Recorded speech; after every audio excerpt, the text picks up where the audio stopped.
Burundi aho leta yatanze itegeko rikuraho gusenga mu masaha y'akazi kuva ku wa mbere kugeza ku wa gatanu. Minisiteri y'ubutegetsi bw'igihugu ivuga ko biri mu rwego rwo kubahiriza amategeko asanzwe mu gihugu. Gusa iki cyemezo nticyashimishije bamwe mu banyamadini. Desire Hatungimana araduha inkuru irambuye. Ubwo rwandiko rw'umushikiranganji w'intwaro yo hagati mu gihugu, umunyamabanga ntayegayezwa muri ubwo bushikiranganji amenyesha ko atari ingingo nshasha yafashwe. Ati no kwibutsa kuko hari abadohotse ku mategeko asanzwe agenga amadini biyemereje mu mwaka wa 2014. Martin Ninteretse amenyesha ko baburamatari babasavye kubahiriza ayo mategeko agenga amadini. Amenyesha ko ubu hibonekeza akajagari mu madini, leta nayo ikabitoreka abantu bahonyanga amategeko ibona arico gituma amategeko abwirizwa gukurikizwa. Kuvyo biri mu mategeko ibwirizwa rigenga kungene amashengero akora, na cane mu mategeko abaje gusaba ko amashengero yemererwa abafise, kuko arico bita kwiyemeza kubaha no kubahiriza amategeko y'igihugu. No mu vyo bazana hariho ico bita programme de culte. Senga ni vyiza kandi turakenguruka n'Imana, turashima ko yadufashije mu bihe bitoroshe. Mugabo namwe handitse yuko abarundi bazozinduka kuva kuwa mbere gushika kuwa Mungu ariko barasenga. Hari umwanya w'akazi kugira uce niyo Mana uyisabe iguhezagire ku vyo wakoze. Abanyagihugu baganira na Ijwi rya Amerika basanga gusenga inyuma y'amasaha y'akazi ari vyiza. Bamenyesha ko iyo ngingo bayishima. Hari igihe abantu babiruhukiye ugaca usanga bariko barabavuga batera induru, canke abana bacu barababuza kwiga, ndetse ugaca usanga ntibigenze neza. Jewe ku bwanje iyo ngingo mbona atari ingingo mbi, ndavye amasaha yo gusengera vyiza. Rero bo bifatira umwanya hanyuma bagasenga mu mwanya ubereye kugira ntihagire uwuhungabana. Abarongoye amadini bobo siko babibona.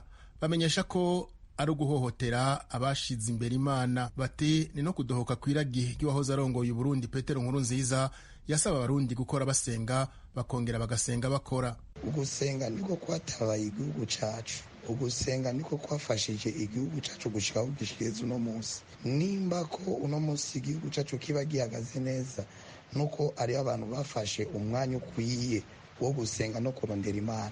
Simbona icatumye bafata iyo ngingo kugira ngo bahagarike amasengesho y'amasaha y'akazi. Simbona iyo mpamvu. Iyo ukwizera kugabanutse mu bantu, ibyaha bica byiyongera, leta nayo bizava biremera, kuko ibyaha ntibyamara kwiyongera abantu bakagira ukwizera kugabanutse. Numva ari ngorane cyane, kandi abakristo nabo ntabwo byoshobora kutugwa neza. Byari bikwiye ko ibanze guhamagara abarongoye amashengero imbere yo gushinga iyo ngingo, kugira ngo babanze bategure imitima y'abakristo, kuko twebwe mu ruhande rwa gikristo rw'abakristo nukuri ntabwo twabishimye.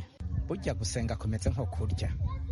Burya umuntu umushingiye ngo uzoza urya amasaha ya naya, nawe afise inzara cyangwa se afise ingorane muri we, usa n'umuntu mwishe. Kuko ugiye gusoma mu bitabo by'abami, usanga abami kenshi iyo babonye ko mu gihugu hagize ikintu cy'ingorane kibaye, bakoranya abantu bagasenga. Ncubwenge bagaza yaburije abantu gusenga, arabugara amadini. Murabona ibintu byakurikiranye ko byabaye ibintu bitorohereje abarundi. Mu vyo baburamatari basabwa kandi n'umushikiranganje w'intwaro yo hagati mu gihugu harimwo gufatira ingingo abasenga mw'ijoro, bigatuma basakuriza abo babana.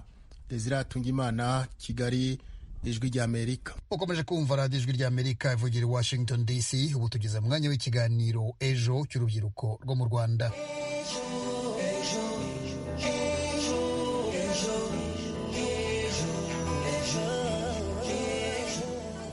Amahoro y'Imana bane namwe mudukurikiye muri aka kanya kuri radio Ijwi rya Amerika ivugira ku 104.3 FM. Turabasuje kandi tubahaye ikaze mu kiganiro ejo cya none.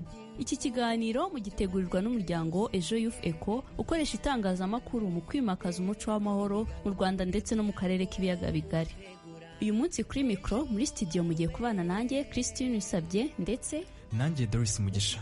Bakunzi bacu, uyu munsi turaganira ku rubyiruko rugeze mu gihe cyo gushaka, by'umwihariko ababyariye mu rugo, yaba abahungu cyangwa se abakobwa. Ibi bizwi nka single parent mu ndimi z'amahanga.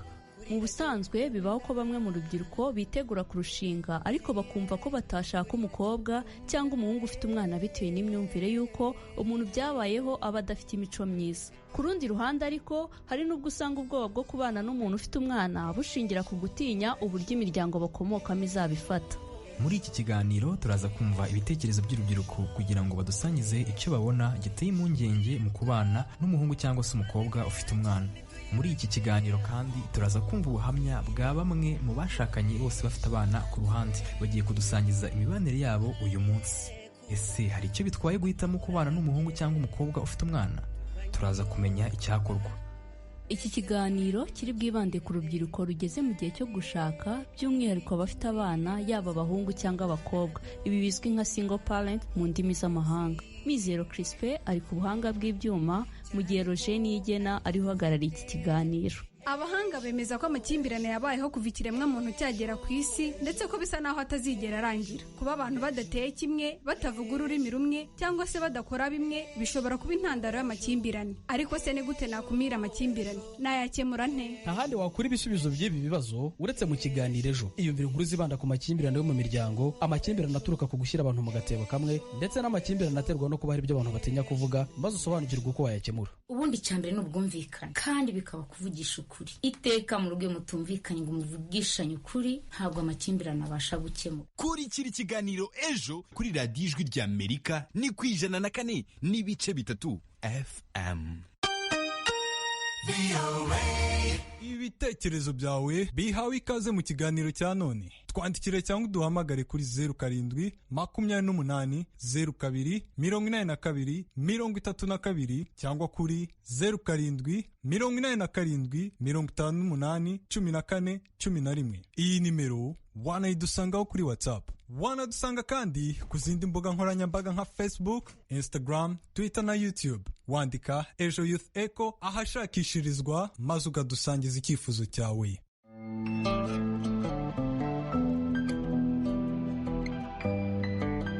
Iyo uganiriye n'abagize amahirwe yo gushinga urugo kandi rukaramba, bakubwira ko bisaba kwiyemeza no kumaramaza kw'abantu babiri.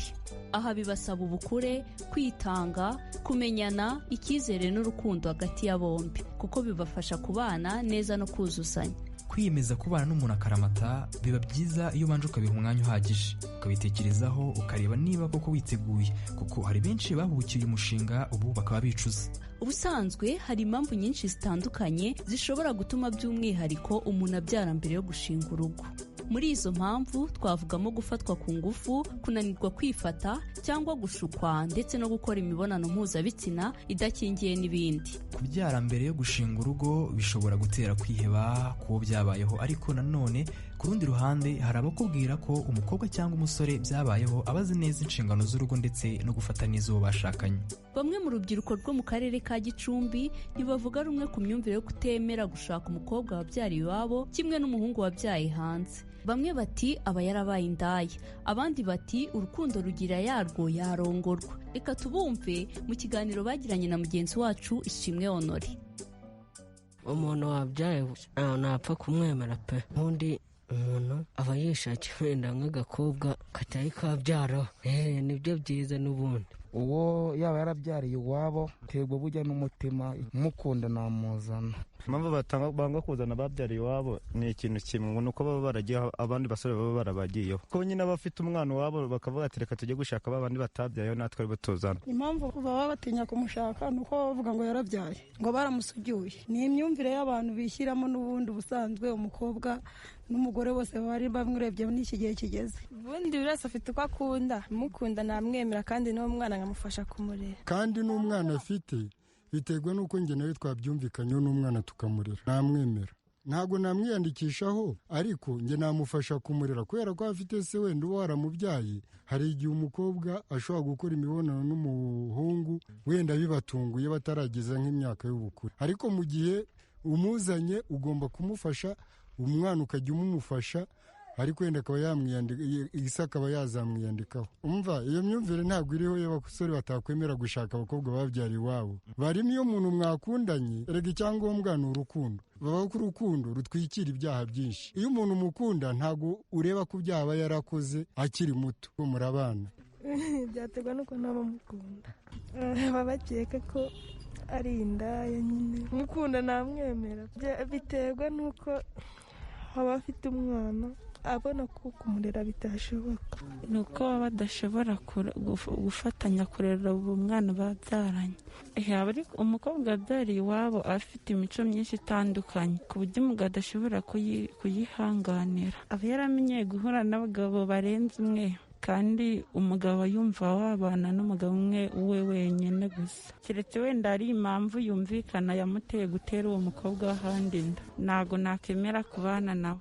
Impamvu badashaka, abasore badakunda gushaka umukobwa wabyariye iwabo bitewe n'uko bigaragara yuko baba bataritwaye neza, baranyuze mu ngeso zidakwiye. Noneho ubwo umusore arareba akavuga ati uyu muntu n'ubundi nimara kumushaka yabaye umugore ese azabasha kunyubaha. Ubwo rero impamvu abasore batabikora batyo ni uko batekereza ko n'ubundi namara kugera mu rugo azabana n'ubundi umugabo wa buri umwe wese, akaguma muri ya maraha yeye aba yaranyuzemo akiri mutoya. Icya mbere cyo iyo bigenze gutyo, wowe umusore we ufite umwana mu gasozi nangwa se umukobwa yarabyariye iwabo, ushobora kumutwara bitewe n'ukuntu umukunda. N'ubundi nibashakana n'ubundi bizaguma byanze. Nibashakana nyine bazagira iki, bizaguma byanze nyine, azaguma abane na wa wundi yabyaranye nawe.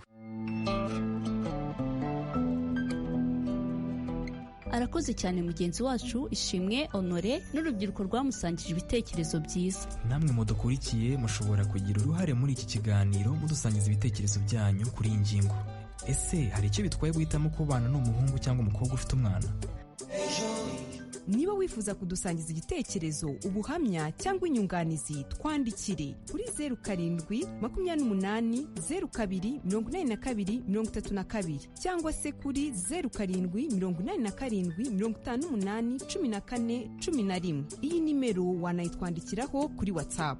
Wanadusanga kandi ku zindi mbuga nkoranyambaga nka Facebook, Instagram, Twitter na YouTube. Wandikamo Ejo Youth Echo ahashakishirizwa maze ukadusangiza icyifuzo cyawe. Reka tubibutse ko iki ari ikiganiro Ejo mukomeje gukurikira kuri radiyo Ijwi ry'Amerika. Uyu munsi turi kuganira ku rubyiruko rugeze mu gihe cyo gushaka, by'umwihariko ababyariye mu rugo, yaba abahungu cyangwa abakobwa. Ibi bizwi nka single parent mu ndimi z'amahanga. Abasore n'inkumi bagiye gushinga urugo baba bibaza ibibazo byinshi, ndetse rimwe na rimwe bikaba ngombwa ko bisunga bashatse mbere yabo kugira ngo babamenereho amabanga y'uko urugo rwubakwa. Nshimiyimana Islone na Uwineza Isabel ni umugabo n'umugore bamaranye imyaka 5 babana. Muri iyo myaka bamaze babana, babyaranye abana 2. Ubu batuye Irukira mu karere ka Ngoma mu ntara y'Iburasirazuba bw'u Rwanda. Icyakora babanye buri umwe yarabanje kubyara umwana utari uwundi. Mugenzi wacu Noel Manishimwe yasuye uyu muryango, nuko bagirana ikiganiro kigufi gikubiyemo ubuhamya bw'uburyo bombi bashakanye, buri umwe azi ko undi yabyaranye n'undi muntu. Reka twumve inama aba bombi bagira abahungu n'abakobwa batarashinga urugo, by'umwihariko mu kubana n'umuntu ufite umwana. Twasuye umuryango wa Isironi Nshimiyimana na Uwineza Isabel, ni umugabo n'umugore bafitanye abana. Tukaba tugiye kubaha umwanya bakatubwira uburyo mwashakanye gute. Twarakundanye nyine birangira dushakanye. Uyu nguyu yari afite umwana, nanjye nyine mufite, nuko nyine turabana nyine nta kibazo. Buri wese yari afite umwana yabyaye hanze, hanyuma murahura mukurambagizanya. Rero umwe ntiyashatse guhisha undi ko afite umwana, byagenze gute? Oya, twese twari tubizi ko buri wese amufite n'undi amufite. Umuryango wakiriye gute, sosiyete mutuyemo wakiriye gute kubana kwanyu?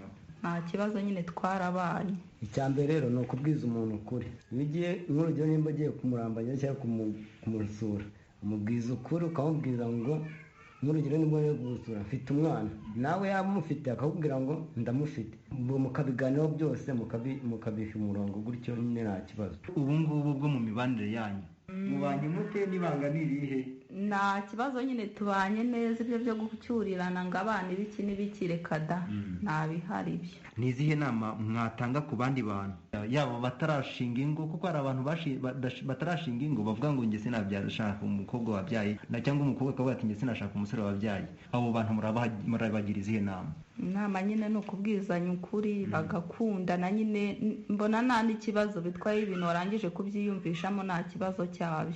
Inama ni ukubwizanya ukuri.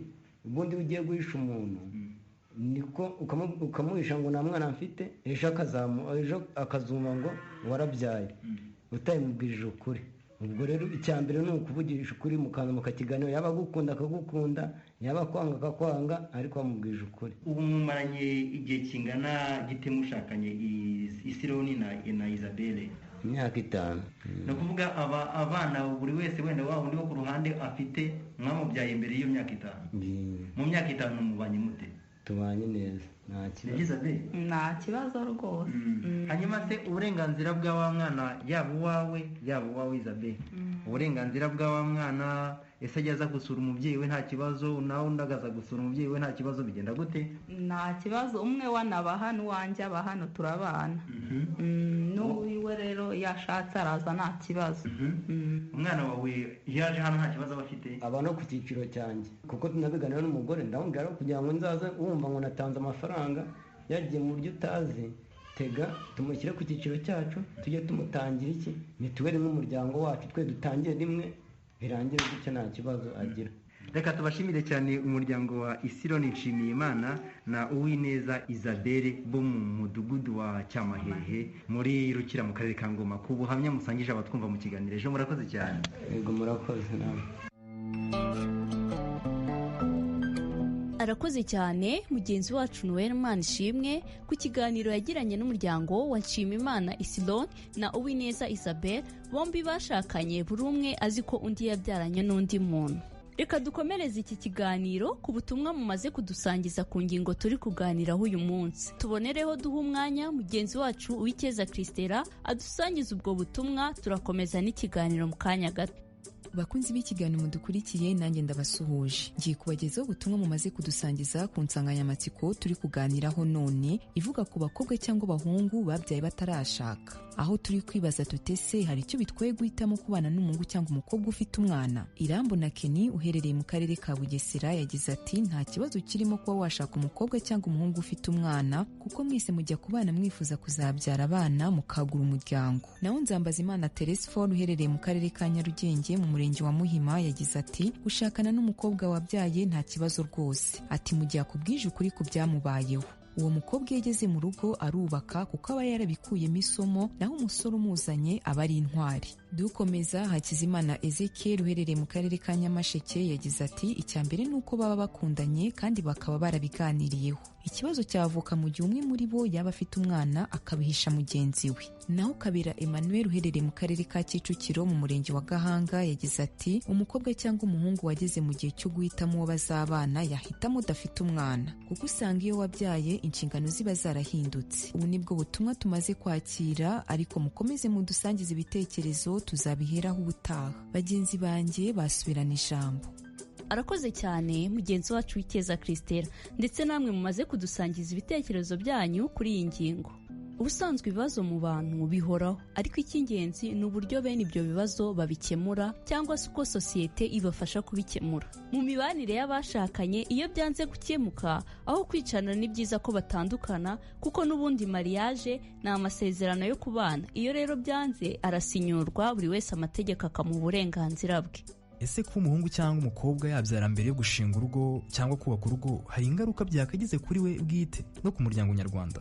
Umuntu wabyariye iwabo mbere yo gushinga urugo muri sosiyete cyangwa se mu muryango mugari w'abantu akwiye gufatwa uti? Ibisubizo kuri ibi bibazo kimwe n'ibindi kuri iyi ngingo dukomeje kugarukaho, reka tubyumve mu kiganiro kigufi mugenzi wacu Manishimwe Noel yagiranye na Karinganire Charles, umuhanga mu by'imibanire y'abantu, akaba kandi n'umwarimu muri Kaminuza y'u Rwanda mu gashami k'ivugururamibereho.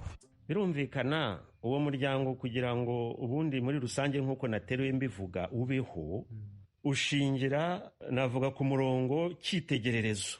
Uwo murongo wubakiye ku muco, umuco w'igihugu, ariko tugomba kumenya ko hari n'umuco navuga rusange mpuzamahanga. Kuba rero ngo gushaka ubundi byagombye gushingira kw'ayo mategeko, kw'ayo mabwiriza, k'uwo murongo, kugira ngo abagiye gushinga urugo bazabane nta gutandukira, nta kubangamirana. Iyo yabyaye imbere rero noneho akajya gushaka afite umwana, birumvikana icyangombwa ni ukuvuga ngo ese cya gihango natatiye nkaba narabyaye mbere y'uko nshaka bizagenda bite? Uretse ko uko ibihe bisimburana, umuryango n'imikorere yawo ntabwo ari ibintu ntayega, birahinduka. hazamo imico yo hanze, hazamo ibyo dukurikira muri iki gihe ku ikoranabuhanga, ibintu nk'ibyo. Noneho uko kubyara abo umwana wavutse ashobora kuba avutse ku buryo bunyuranye, ariko bakiyemeza ko bazashaka. Ese babaho bate? Ingingimira zigirwa na bamwe mbere y'uko bahitamo bo bazabana, akavuga ngo kubera ko nzi ko umukobwa runaka nari ngiye gutereta yabyaye, ubwo sinshobora kumushaka, cyangwa namenya ko umusore wanteretaga yabyaye sinshobora kumushaka. Ku rundi ruhande nanone hakaba abashobora kuba barabyaye mbere, yabona umuntu umutereta, ubwo turi mu bijyanye n'urukundo, akamuhisha ko yabyaye mbere cyangwa hari umwana afite. Ibyo byo mubivugaho iki? Ni ukuvuga niba ibya bindi nakubwiye byose byubakiye ku muco. Umukobwa wabyaye mbere ubundi bamwe bamufata nk'ikirumbo. We muhungu waba umukunda rero ukumva byanze bikunze mwagombye kubana, ariko iyo mbogamizi, iyo mpungenge ikazamo. Ruvuga ngo rero ahanini biterwa ndabonwa nte mu rwego rw'umuco wacu. Noneho n'abandi bakagenda bavuga yewe shaho washatse umugore wabyaye, ibyo ni ibiki? Ariko noneho nk'uko nakubwiraga mu mihindukire, hari abashobora kubyakira, bakabyakira bakurikije uburyo umuco ugenda uhinduka, uburyo babibona ahandi, mbese uburyo bwo kubyakira. Ni ukuvuga ngo rero ibanga nyakuri ni hagati y'umukobwa n'umuhungu bagiye gushakana, bakabwizanya ukuri mbere y'igihe, nubwo wabihishe noneho nyuma waba ubimenye, aho bimenyekaniye mukagerageza kubwizanya ukuri, kugira ngo wa mwana nawe bitazamubabaza agahungabana, kuko cyane cyane ingaruka ziremereye niwe zizaho. Umwana ni umuziranenge, yajya kubyarwa ntabwo yagiye inama n'ababyeyi, ariko kugira ngo mutegure ubuzima bw'ejo hazaza, mugore nawe mugabo nimubyumvikaneho, umwakire nta kibazo kirimo. Mwarimu bikomojeho Professor, umuntu wabyariye iwabo se sosiyete nyarwanda cyangwa sosiyete arimo ikwiriye kuba imufata gute? Ni ukuvuga ngo ntabwo ubundi byagombye kuba intandaro yo kumuhahana. Bivuge rero ngo umuryango, waba wa undi muto, waba wa undi mugari, uzanyemo abavandimwe bo ku mukobwa no ku muhungu, bagombye nabo kubyumva bakabyakira. Noneho niba wumva ari ikintu kitakagombye kuza kuko gisebya umuco, hari ahandi babyemera ku buryo bufunguye, ariko noneho bakareba uburyo bajya bategura urubyiruko kugira ngo batagwa nk'uwo mutego. Ariko noneho niba habaye igituma uwo mutego ubaho, bakiyubakamo imbaraga zo kubyakira no kubaka ejo hazaza, aho kugira ngo batsimbarare gusa ku byabaye. Kandi ikibazo niba cyarabaye kiba hariho amateka y'abaraya arimo abagore, abana ndetse n'abagabo. Abo bantu turabafite, si ukuvuga ngo twabishe, ko turabarisha neza, barya neza, baryama neza, ndetse n'umutekano ko barawurindirwa neza cyane. Abo baturage ni bangahe? Abo baturage ni 40. Twafashe abagore 12, dufata abakobwa, ubwana bw'ubukobwa buto buto 15, dufata ubwana bw'ubuhungu 13. Abo bose nibo bagize abantu 40. None mwe nka Biloze Bishambuke, niki musaba kugira ngo abo baturage bare kugwe? Dusabye Monisco niwe twabaha, bakabasubiza mu ngo zabo, bakabasubiza kuri ba papa babo, ba mama babo, cyangwa se mu ngo zabo, abagabo babo, kabo bagore bakabasubiza ku bagabo babo. Hari ikiguzi cy'amafaranga muri kubasaba kugira ngo mubarekure? Uruba Biloze Bishambuke nakubwiye kuva kera nta mafaranga isaba, nta n'ikintu usaba, ariko bokenera nk'isabuni ku kazi bakoze. Namwe ntimwofa kuza gusaba amaboko gusa gusa. Icyo basaba ni ukugira ngo babaheze Monisco kabasubiza hariya, ariko na Monisco ntiyoza gusa amaboko gusa. Twakoze akazi, ni umurimo twakoze uzwi ni leta ya Kongo na communauté internationale yose irayizi umurimo twakoze. Ubu abo baturage mwafatiye mu ntambara bari he? Abaturage baracyari hano mu Bibogobogo niyo bakiri, ntaho baraja, ntabwo twabajane kuri eta majoro ya Biloze Bishambuke ari za Mirimba cyangwa se za Gitumba. hano niho bakiriza bibogobogo na Monisco n'izira dusanga hano niyo tubafite. Uvugana n'ijwi rya Amerika muri kino cyumweru ariko wa gatatu wari wavuze yuko Biloze Bishambuke itari mu ntambara. Uyu munsi yagaragaye mu ntambara gute kandi? Biloze Bishambuke urazi Biloze Bishambuke n'abantu barinda umutekano w'abaturage n'ibintu zabo. Icyo nicyo kintu dukora, ntabwo tumva yuko abaturage umutekano wabo wahungabanye ngo twicare tugumaho. Twatetse imyaka irenga kuva muri 1996 kugeza kuri none abaturage nta mutekano bafite. None iyo twumvise